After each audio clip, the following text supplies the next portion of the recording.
حیات الصحابہ۔ ٹاپک: اللہ کے راستے میں نکل کر تعلیم کا اہتمام کرنا۔ حضرت ابن عباس رضی اللہ عنہ فرماتے ہیں کہ اللہ نے فرمایا، ترجمہ: لے لو اپنے ہتھیار اور پھر نکلو جدا جدا فوج ہو کر یا سب اکٹھے۔ اور اللہ نے فرمایا، نکلو ہلکے یا بوجھل۔ اور اللہ نے فرمایا، اگر تم نہ نکلو گے تو دے گا تم کو دردناک عذاب۔ ان آیتوں میں ہر مسلمان پر اللہ نے ہر حال میں اللہ کی راہ میں نکلنا ضروری قرار دیا۔ پھر اللہ نے ان آیتوں کو منسوخ کر دیا اور اس کے لیے یہ آیت اتاری۔ ترجمہ: اور ایسے تو نہیں کہ مسلمان کوچ کریں سارے۔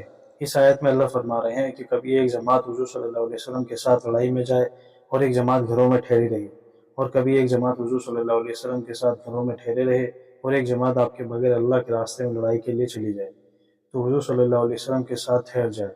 وہ حضور صلی اللہ علیہ وسلم کے دین کا علم اور دین کی سمجھ حاصل کرتے رہیں، اور جب ان کی قوم کے لوگ لڑائی سے ان کے پاس واپس آئیں گے تو یہ ان کو ڈرائیں گے تاکہ اللہ نے جو کتاب اور فرائض اور حدود اتارے ہیں یہ ان کے بارے میں چوکنے رہیں۔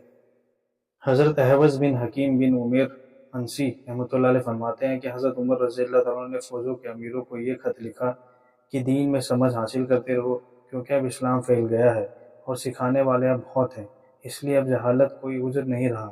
اس لیے اگر کوئی باطل کو حق سمجھ کر اختیار کر لے گا یا حق کو باطل سمجھ کر چھوڑ دے گا تو وہ معذور نہیں سمجھا جائے گا، بلکہ اسے نہ سیکھنے کی وجہ سے سزا دی جائے گی۔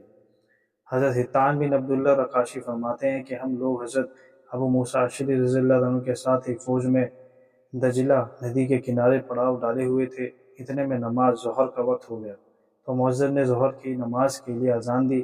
لوگ وضو کے لیے کھڑے ہو گئے۔ حضرت ابو موسیٰ نے بھی وضو کر کے فوج کو نماز پڑھائی، پھر سب حلقے لگا کر بیٹھ گئے۔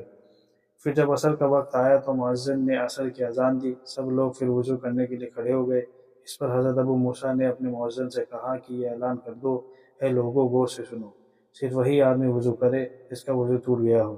فرمایا کہ ایسا معلوم ہوتا ہے کہ جلد علم چلا آ جائے گا، جہالت غالب آ جائے گی، یہاں تک کہ آدمی جہالت کی وجہ سے اپنی ماں پر تلوار مار دے گا۔